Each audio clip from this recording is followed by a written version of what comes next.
All right, today we are diving deep into the world of robotaxis.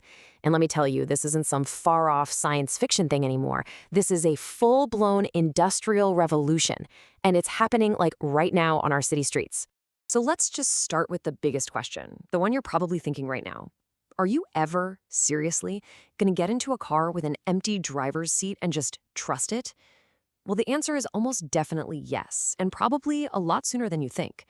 But how we get from here to there, well, that's one of the most fascinating stories in business and tech today. You see, for years, this has been the big sales pitch, the dream that's fueled billions and billions of dollars in investment.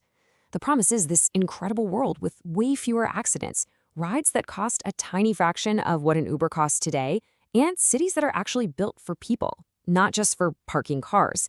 It's this dream of getting back all those hours we lose just sitting in traffic, totally stressed out. But, turning that dream into reality, it's been incredibly hard. The whole science project phase is pretty much over. Now, companies are trying to actually build a real business. And it turns out there are two totally different ways they're trying to solve this puzzle.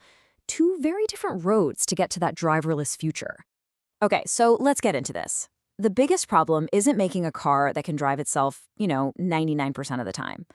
They've kind of got that down. The real killer challenge is that last 1%. All the crazy, unpredictable stuff, like a construction worker waving you on, or a plastic bag blowing across the road. Solving for that is insanely expensive, and that's where the economics of this whole thing gets super, super tough. So here are the two big competing ideas. On one side, you've got the fusion approach. Think Waymo or Baidu. They give the car superpowers, basically. They use expensive laser sensors called Lidar, plus radar, plus cameras, and they combine all that with these super detailed 3D maps. The car knows exactly where it is, down to the centimeter. It's all about safety through having backups for your backups. Then on the other side, you've got the vision-only approach, which is what Tesla is famous for. The argument here is, hey, humans drive with two cameras, our eyes, so a car should be able to too. It's way cheaper and you can deploy it anywhere without making maps. The risk, though, is what they call a black box problem, where the AI gets confused and you don't really know why. Okay, so you've got these two completely different strategies out there. How do you actually know who's winning? I mean, it's definitely not about who has the slickest marketing video. The real winner is going to be decided by one single incredibly important number. And that number is cost per mile, CPM. This is the holy grail of the robotaxi world. It bundles everything together: the cost of the car itself, the electricity, all the maintenance, insurance, even the remote humans who have to keep an eye on things. The entire business model, the whole game, is about crushing this number and getting it as low as you possibly can. And check this out. This is what makes it all so interesting. Take a normal Uber ride. Look at that middle row, the driver. That's the biggest cost by a long shot, sometimes up to $2 a mile. Robotaxis? They just delete that cost entirely. Now, right now, a Waymo ride is still pretty expensive, partly because the cars themselves are pricey and you still have to pay those remote teleoperators to help out if a car gets stuck. But look at the goal for 2030.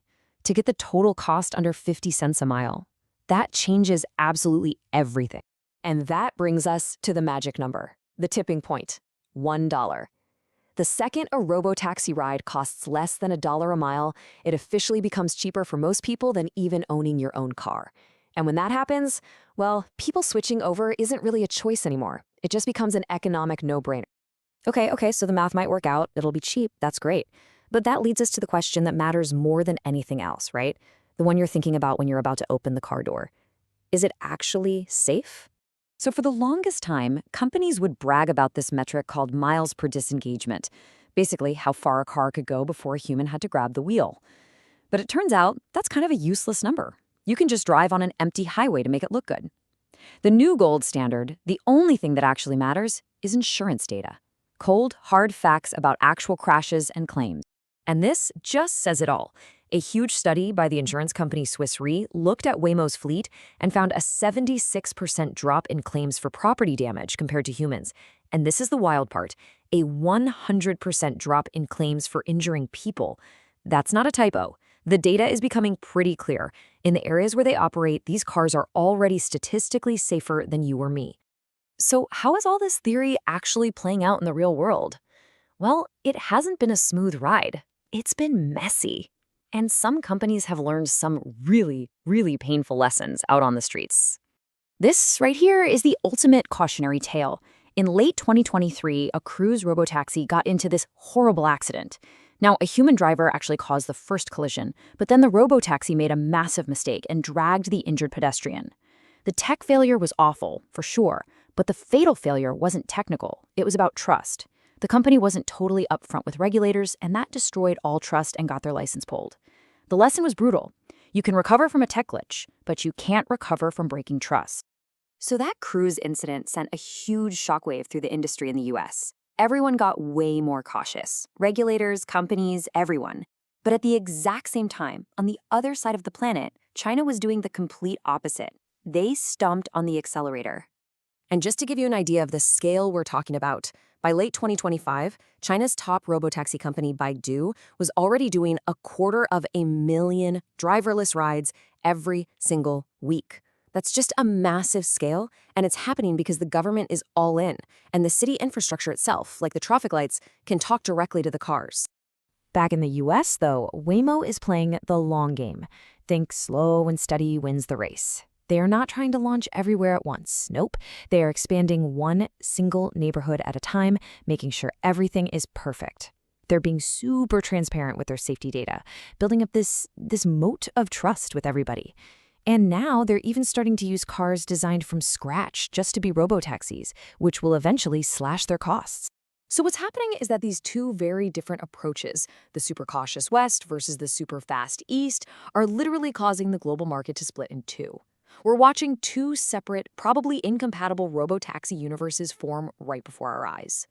On one side, you have what you could call the Sinosphere, led by China. It's all about government support, cheap hardware, and just moving incredibly fast. Then you have the Western sphere, in the US and Europe. Here, everything is shaped by strict laws, higher costs, and a much, much slower pace that's completely focused on building a totally bulletproof safety case first. So let's bring this all back home. What does any of this mean for you? Especially for you students, thinking about the careers and the world you're about to step into, this whole transformation is going to have a huge impact. The job market is going to get a major shakeup. And yeah, let's be honest, a lot of driving jobs, taxis, trucking, they will eventually be automated. But a whole new category of jobs is popping up. We're going to need fleet guardians in command centers watching over everything, sensor technicians to fix these complex cars, and those teleoperators we talked about to provide remote help. And here's the key thing to remember. For every 5 to 10 driving jobs that go away, about one new higher skill tech job gets created. And the industry itself is going to get smaller in terms of the number of companies. This is a business where being big is a massive advantage. The company with the most cars has the shortest wait times, which gets them the most riders, which makes them the most money to buy more cars. It's a classic snowball effect. So by the end of this decade, don't be surprised if there are only 3 or 4 giant global mega fleets running the whole show. So look, the robot driver isn't a question of if anymore, it's just a question of when. It's going to completely reshape our cities, our economy, and definitely your future careers. It's going to make us question what trust and safety really mean. The technology is pretty much here. The only real question left is, are we ready for it?